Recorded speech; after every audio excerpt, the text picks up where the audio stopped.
Okay everybody, this is a cauliflower and I'm going to put it in storage for when the weather gets colder, and also to use it in stocks and soups and all the rest of that. But I just don't want it to go off, and I don't want to have to keep it in the fridge because that'll just, take up space for other things. So I'm going to go back to dehydrating, and I'm going to dehydrate the whole thing. Just quickly show you how it's done. And basically I'm just going to take the outside leaves off.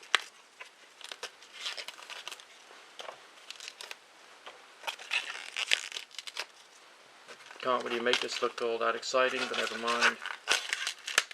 There you go, outside leaves being ripped off, because I'm such a leaf ripping machine. Now, slicing it up. Got a good sharp knife. Okay, same cauliflower, sliced in half. I'm going to try and get it sliced thinner. There's ways of doing that. I could use the mandolin slicer, or I could just try and get the florets really small using the knife.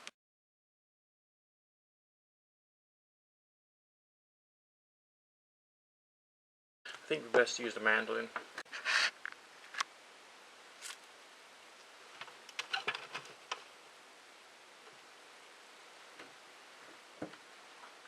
You'll see what kind of results we get with this. I've never tried using a mandolin slicer on cauliflower before because I haven't felt the need for it. So it's the first time for you, first time for me. Let's just see what kind of results we can get.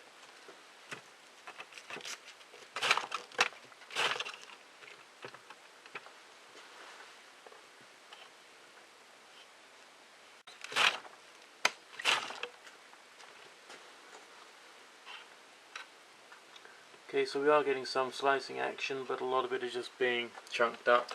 So, maybe it's not necessarily the best thing. Or I don't know.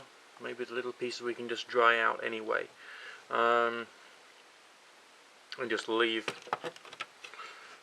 just to dry at the bottom of the dehydrator. Just see how far we can go with it. Okay.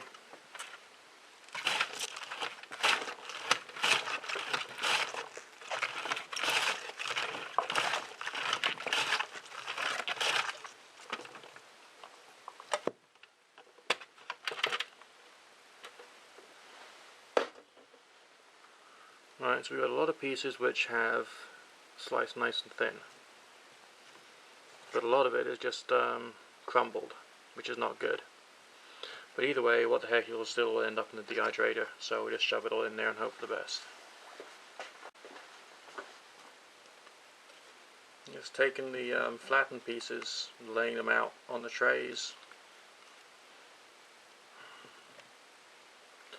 I mean, even if you're getting quite good at this stuff, a lot of the techniques here are just trial and error anyway, and just mucking it up once in a while and thinking, oh, I made a mistake there. It doesn't really matter too much, because I can just set the thing up for a little longer and basically it'll be okay. Alright, some of the larger chunkier bits I don't really want to put in the dehydrator at this stage.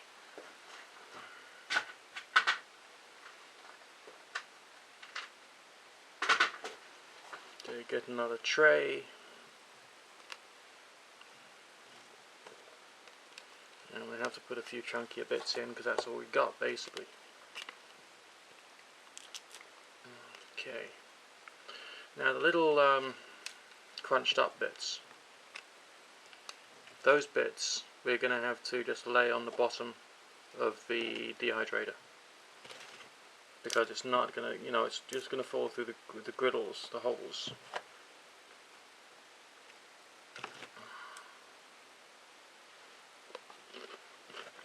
Just munching on a bit there, just for the heck of it.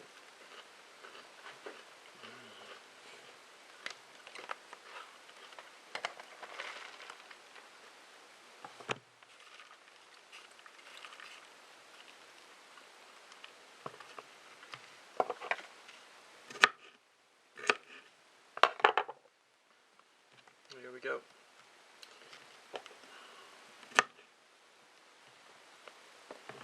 There's another tray's worth of cauliflower done. It might come out there on the camera, it might not, but it's little white pieces on a white tray with a white background, so you ain't going to see too much. Alright, so just going to scrape up the little pieces and prepare to scatter those on the bottom of the dehydrator tray.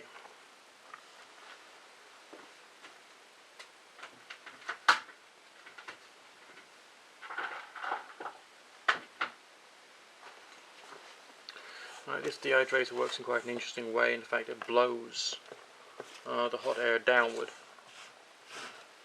And so the middle of the bottom tray of the dehydrator, where you normally would make your leathers, that's what gets most of the heat.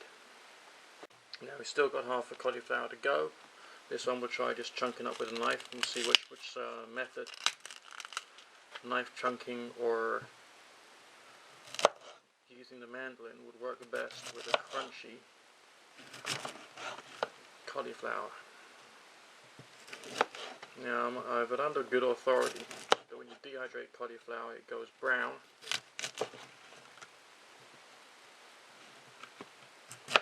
And if that's the case, you mustn't be too surprised. I'm trying to avoid browning through bathing it all in lemon juice, but I think that will screw up the flavour a bit too much, because basically this is like preparing to store so I can cook it again.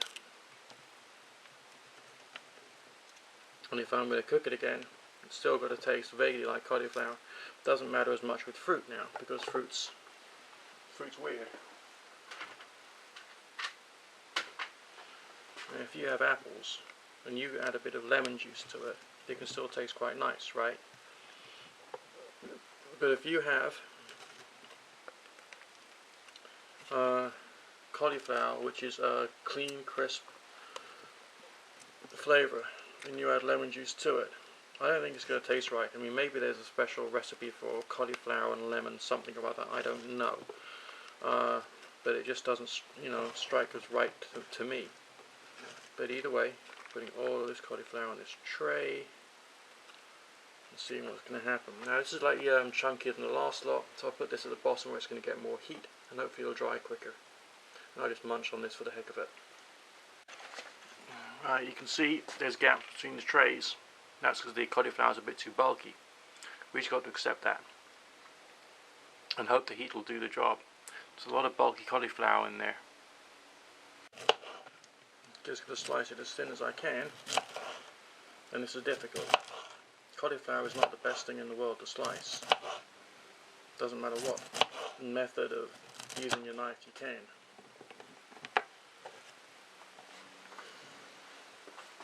Hey presto, it's again big and bulky. It's not good as far as stacking the trays are concerned, so we're going to try and break this up as best we can.